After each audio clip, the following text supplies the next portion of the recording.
নাজিরপুর উপজেলার কলারদেওয়ানি ইউনিয়নের অবস্থিত বৈঠাকাটা ডিগ্রি কলেজে আজকে এই নবীনবরণ অনুষ্ঠানে মঞ্চে উপবিষ্ট সকলে এবং আমার সামনে উপস্থিত সকল শিক্ষার্থীবৃন্দ সকলকে সালাম এবং আদাব।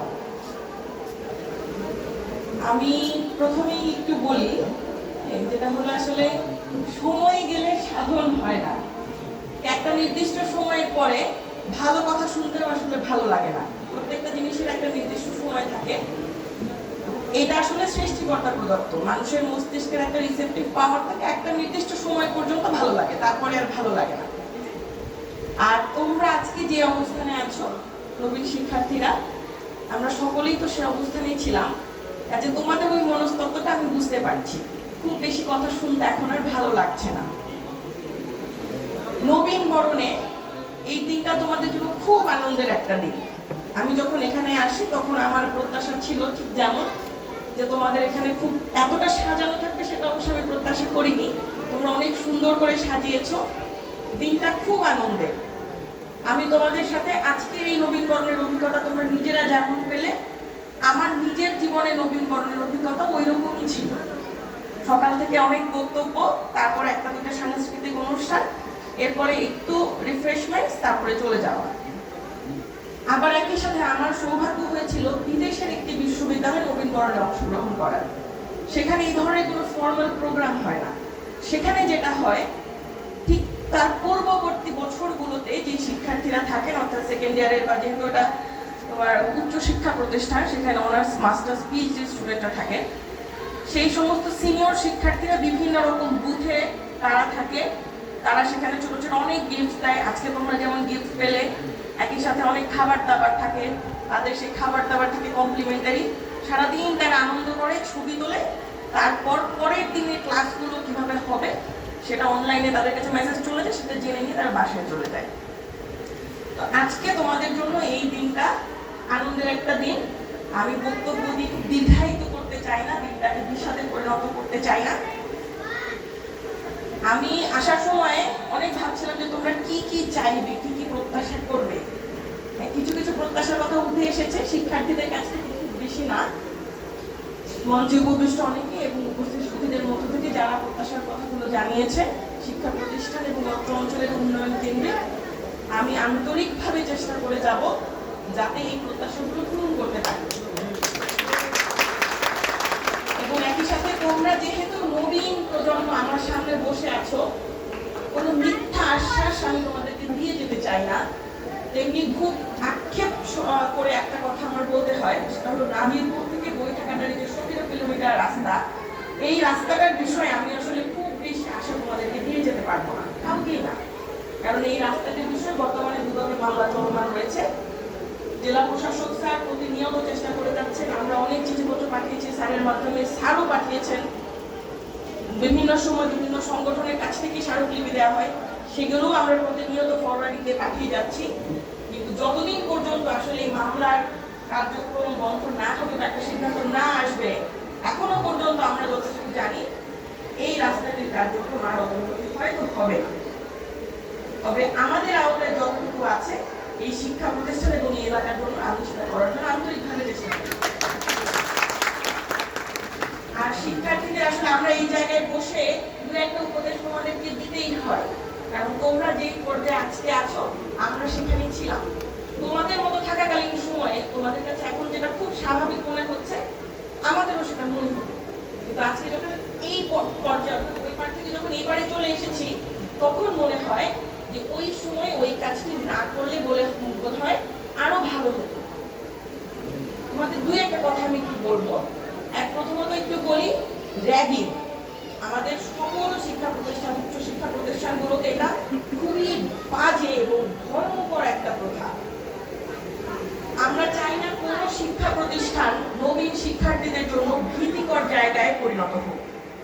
আজকে ঠিক যেভাবে সৌহার্দ্যপূর্ণ একটা পরিবেশের মধ্যে তোমরা যারা একটু সিনিয়র এক ব্যাচে তারা এবং ছাত্র সংগঠনগুলো নবীনদের বরণ করে নিয়েছো, আগামী বছরগুলোতেও যাতে এই সম্পর্কটা বজায় থাকে।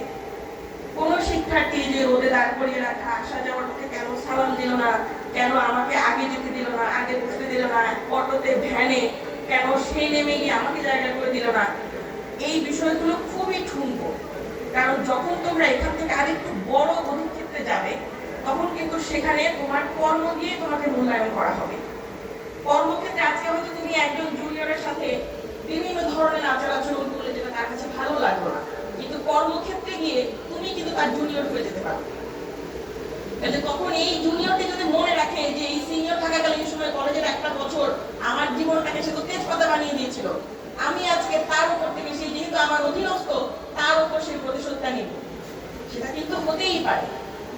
কাজে আমরা আর কোনো শিক্ষা প্রতিষ্ঠানে যাতে র্যাগিং এবং এই যে নৃশংসতার শিকার আমরা দেখেছি আবরার ফাহাদকে হতে হয়েছে। আবরার ফাহাদ কিন্তু শুধুমাত্র আমরা খুব এক্সট্রিম পর্যায়ে গেছে বলে জেনেছি, কিন্তু এর যেমন অত্যাচার আর অনেকেই কিন্তু সহ্য করেছে এবং এখনো করছে।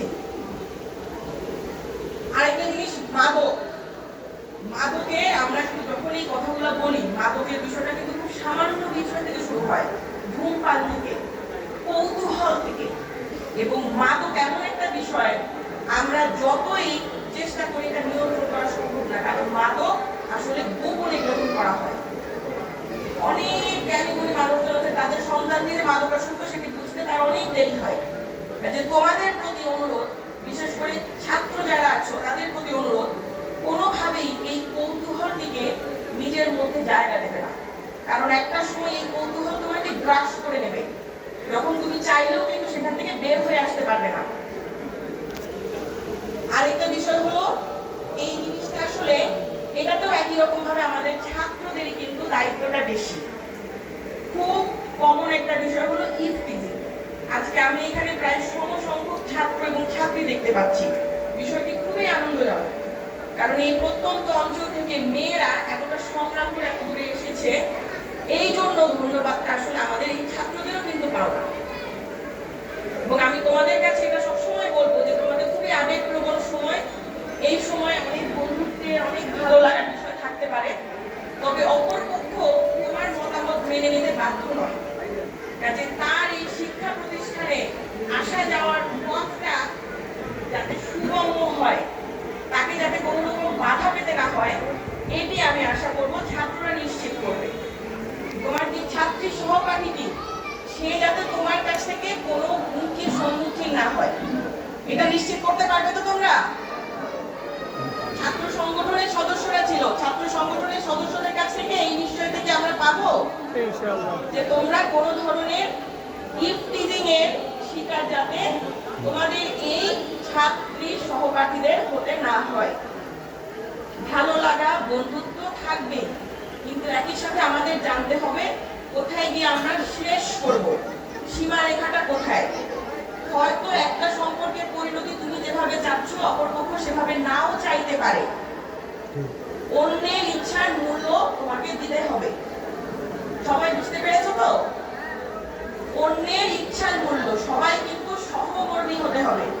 এবং এই মতামত যে কোনো ধরনের মতামত হতে পারে, তোমার সামাজিক, রাজনৈতিক, ধর্মীয় যে কোনো মতামত। অন্যের উপর যখনই নিজের মতামত আমরা চাপিয়ে দিতে যাব, তখনই কিন্তু সমাজে অস্থিরতা তৈরি হবে। কাজে আমি ছাত্রদের কাছ থেকে এই প্রত্যাশা কিন্তু আরো জোরে আশা করছি। ইফটিজিং থেকে সবাই না বলতে পারি, তাহলে সমস্যা আমরা একবার না বলি। ইফটিজিং করবে না, কে কে হাত দেখাও। একবার ইফটিজিং কে সবাই না বলো। নিন্দা করি, কে কে হাত দেখাও সবাই।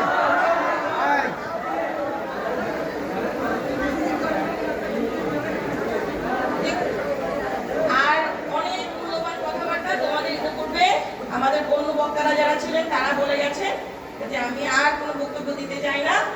আমি চাই এই যে আমাদের এখানে তোমাদের এখানে শুধুমাত্র 2 জন কিন্তু জিপিএ পাস পেয়ে এসেছো, তাই না? এই 2 জন 130 জনের মধ্যেই ছড়িয়ে যায়, যাতে তোমাদের আজকের এই নবীকরণ না, আজকের এই নবীকরণ শুধু নয়, আরো বড় অনুষ্ঠান করে তোমাদেরকে সংবর্ধনা দেয়া যায়। ইনশাআল্লাহ সেই সংবর্ধনা অনুষ্ঠানেও আমি থাকবো ইনশাআল্লাহ। তোমাদের সবার জন্য শুভকামনা এবং সকলকে ধন্যবাদ। সবাই ভালো থাকো।